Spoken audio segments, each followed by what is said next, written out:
It's that time again. Time for the full disclosure to see how many Tim Tams we bought this month.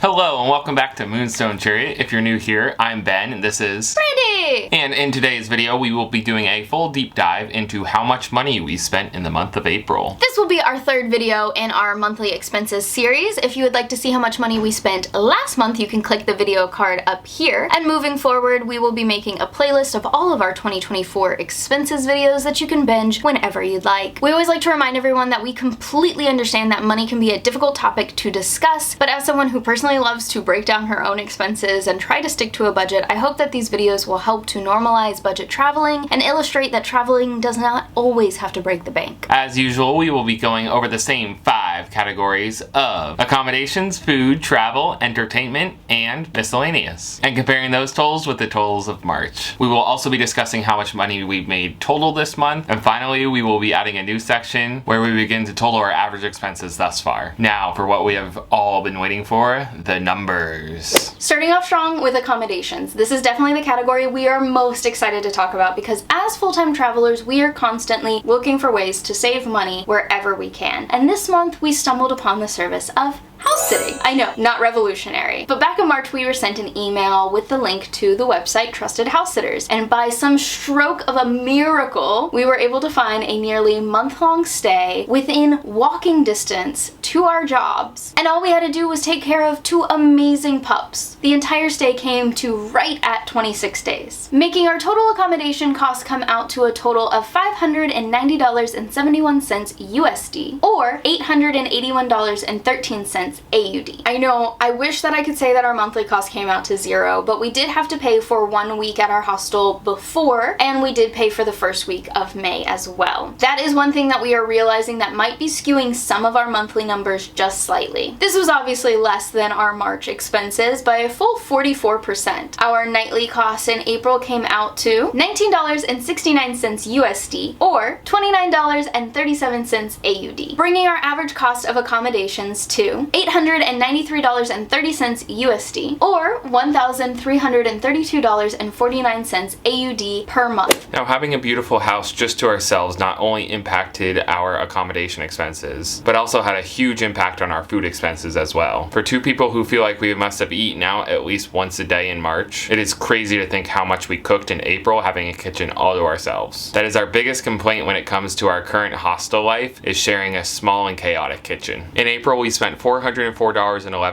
USD, or $602.79 AUD on groceries, and $278.55 USD, or $415.50 AUD on eating out. That is a 6% decrease on what we spent in March, and that means roughly each meal in April cost us $7.59 USD, or $11.32 AUD for 2 people. As of April, we're looking at an average of about $812.35 USD, or $1,211.74 AUD in the category of food. Keeping with the trend that house sitting absolutely and completely spoiled us, our host was so incredibly generous to leave us one of their vehicles to use during our time there. This didn't have a huge impact on our day-to-day lives as we still found ourselves walking around quite a bit, but did give us the opportunity to get out of the city once in a while, which was so incredibly nice. Because of this, our transportation total came out to $142.89 USD, or $213.14 AUD. This included gas, parking, and a car wash, as we wanted to leave the vehicle better than we found it as our way of saying thank you to our host. This was a 14% increase from how much we spent in the month of March, and brought our average transportation totals to $376.57 USD, or $561.71 AUD. Now, having access to the car made going on little adventures that much more accessible to us, and we are so incredibly grateful for that. In April, we went on 5 mini road trips, most of which to waterfalls and hiking trails, but also to things like the Crystal Caves and the Bat Sanctuary in Atherton. And even with all these amazing adventures, our excursion expenses only came out to $94.40 USD, or $140.81 AUD. This was a 90% decrease from our entertainment expenses in March. Since we have been in Australia, we've spent an average of $260.02 USD, or $387.86 AUD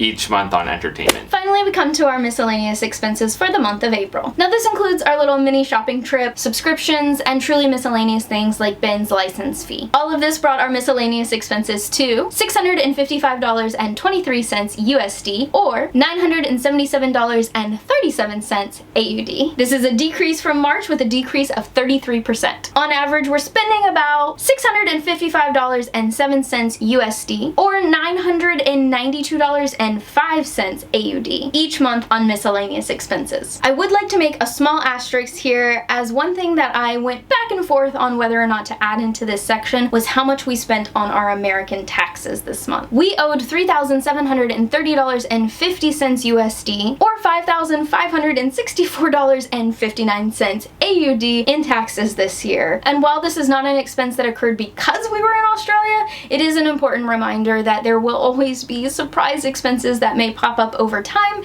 and usually they suck.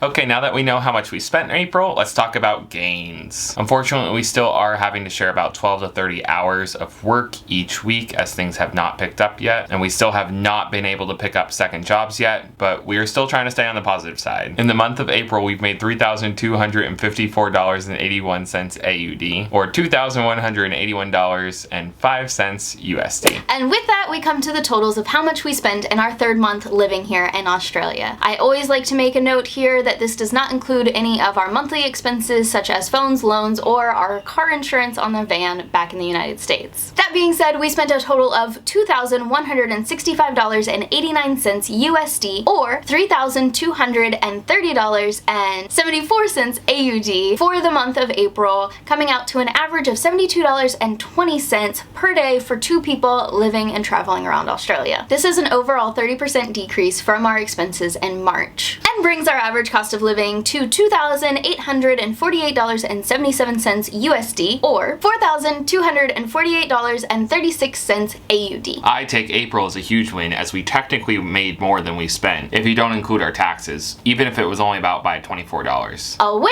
is a win. Obviously, our goal is to try to increase our income substantially in May, but we'll see. I know that we've thrown quite a bit of numbers at you today, but I truly hope that this gives you a better idea of how much it costs to live and travel around Australia. We truly cannot thank you enough for watching the third installment of our series here. If you want to make sure that you don't miss out on next month's video, make sure you head down to that little red button and subscribe, turning on that bell notification as well. As always, if you have any questions or suggestions on how to make this series a little bit better, pop those down in the comment box below, and give this video a big thumbs up while you're at it. Thank you all so much. We hope you have an amazing day, and we'll see you all soon. Bye!